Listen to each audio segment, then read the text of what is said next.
Bonjour à tous. Alors, aujourd'hui, on continue en calcul ce qu'on a vu jeudi dernier, c'est-à-dire les multiples et les diviseurs. Vous vous rappelez que pour trouver le multiple d'un nombre, il faut juste le multiplier par n'importe quel autre nombre et ça nous donne un multiple, d'accord?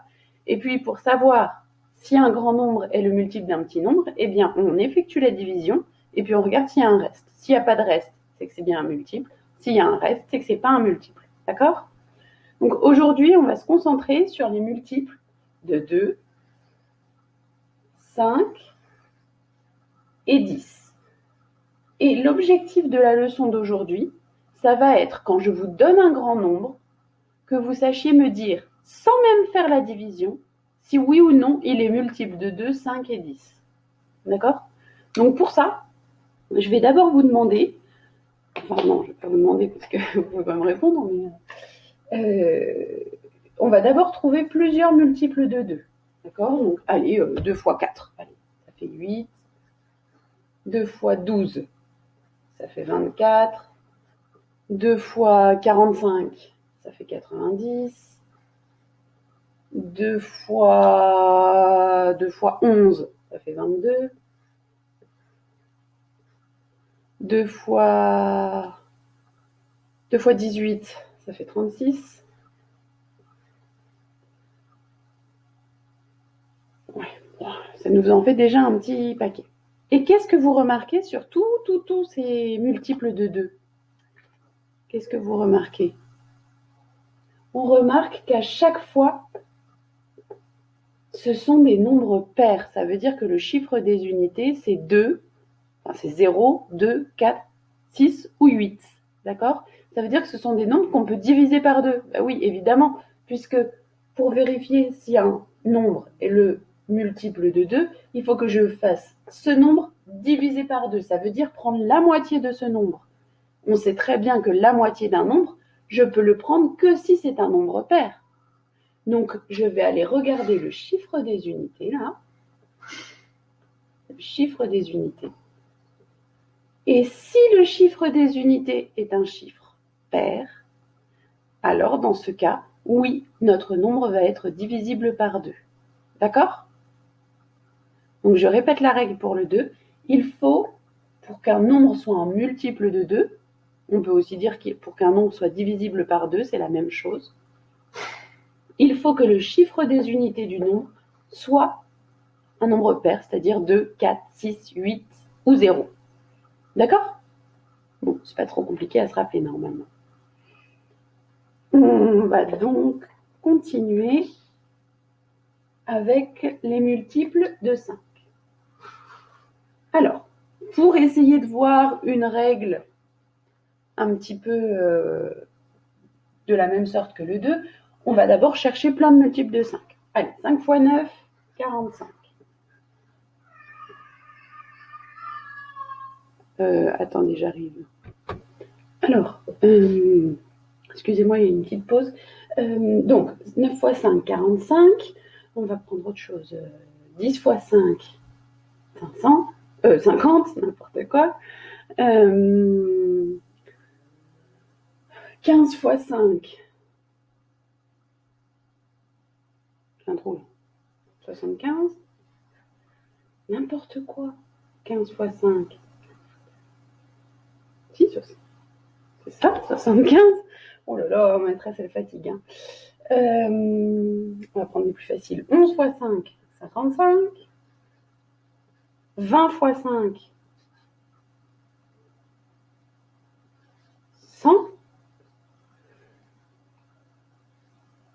24 fois 5, 120.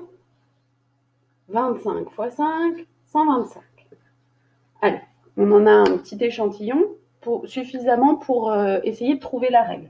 Alors, observez bien tous les multiples de 5 que j'ai écrits là, et puis essayez de vous dire, ah tiens, je crois savoir comment les reconnaître, les multiples de 5. Et oui, il suffit de regarder le chiffre des unités. Le chiffre des unités, c'est soit un 5, soit un 0. Toujours. 5, 5, 0, 0, 5. Et en fait, on le comprend très bien puisque les multiples de 5, pardon. Vous savez que c'est quand on compte de 5 en 5, les multiples, la table du 5, c'est 5, 10, 15, 20, 25.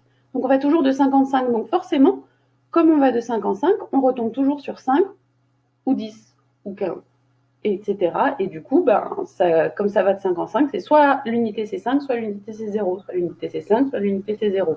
D'accord? Donc, voilà, pour reconnaître les multiples de 5, c'est hyper facile. C'est soit un 5, soit un 0. C'est encore plus facile que les multiples de 2 où c'est des nombres pairs. Les multiples de 5, soit 5, soit 0. Voilà. Et enfin, les multiples de 10, alors là, c'est vraiment les plus faciles de plus faciles. Vous savez que quand on veut diviser un nombre par 10, on peut le faire, il suffit d'enlever un 0. D'accord? Ça, vous l'avez vu et revu en calcul mental. Et bien donc, les multiples de 10, comment on fait? Pour qu'on puisse diviser un nombre par 10, il faut lui enlever un 0. Donc il faut qu'à la fin, il y ait un 0. S'il y a un 0, très bien, je pourrais le diviser par 10 et j'aurai un résultat pile. Mais s'il n'y a pas de 0, je vais être embêtée pour le diviser par 10. Donc en fait, les multiples de 10, quand on compte de 10 en 10, on arrive toujours avec un nombre dont le chiffre des unités est un 0.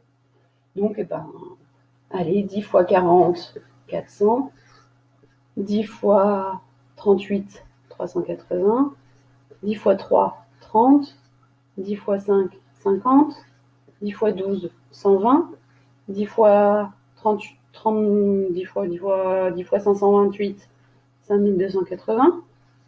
Bon, voilà. Et vous remarquez qu'à chaque fois, il y a un 0. Eh bien oui, c'est évident, puisque si on veut pouvoir diviser par 10, vous vous rappelez, quand on prend un grand nombre, pour savoir s'il est multiple de 10, il faut le diviser par 10, regardez s'il n'y a pas de reste. Si on veut pouvoir le diviser par 10, il faut que je puisse enlever un 0. Donc il faut bien qu'il y ait un 0 à la fin. S'il y a un 0 à la fin, c'est bon, je pourrais le diviser par 10, ce sera bien un multiple de 10. D'accord? Donc, je répète, pour les multiples de 2, il faut que ce soit un nombre pair. Pour les multiples de 5, il faut que le chiffre des unités soit 5 ou 0.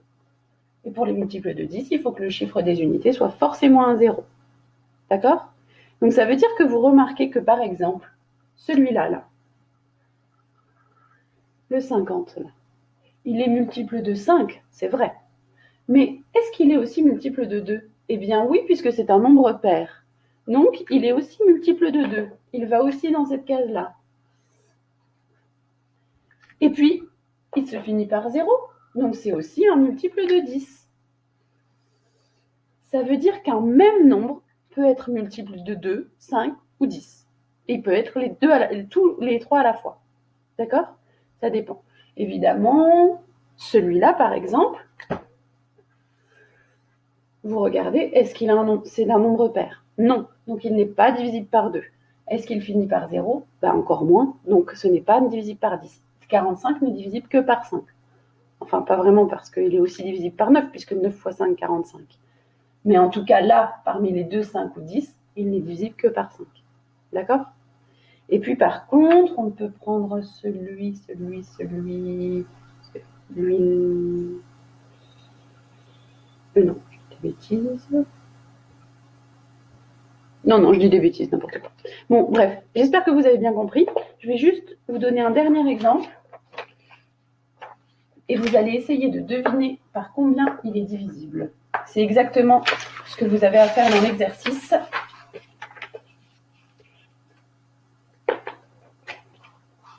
Je vous donne un nombre, un deuxième nombre,